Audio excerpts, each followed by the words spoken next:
Hello, જય શ્રી કૃષ્ણ. કેમ છો બધા? મજામાં ને?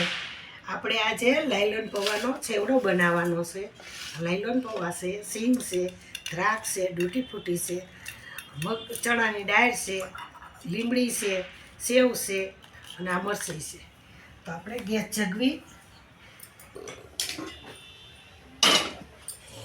તેલ કરવાનું છે. બેની અઢી કરી લઈ. હવે એની અંદર આપણે જીરું કરી દઈએ. 1 ચમચી જેટલી હિંગ કરી દેવાની. ચમચી જેટલી હળદર કરી દેવાની. આ મરચી છે એની અંદર આપણે મરચી કરી દેવાની. આ લીમડો પછી આપણે એને હલાવી નાખવાનું એટલે મરચીનો સુગંધ બેસી જાય, એકદમ તીખાશ આવે ને.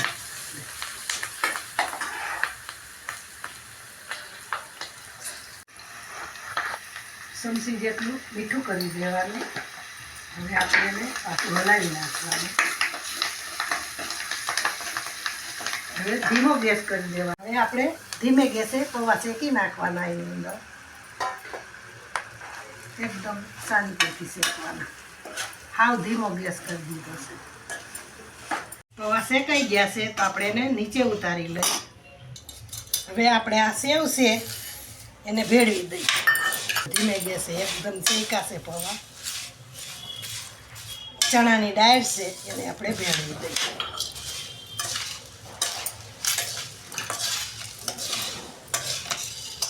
સિંગ છે શેકેલી.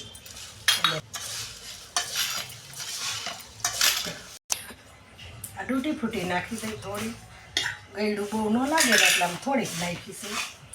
અને આ દ્રાક્ષ છે એને થોડીક જ કરી. એકદમ તીખો તનમલિયો બનાવ્યો છે.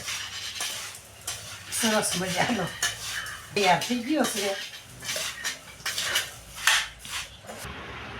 હાલો, આપણો સેવડો તૈયાર છે. જો તમને ગમે તો લાઈક કરો, શેર, પ્રેસ કરો. લાલ બટન દબાવવાનું ભૂલશો નહીં. જય શ્રી કૃષ્ણ.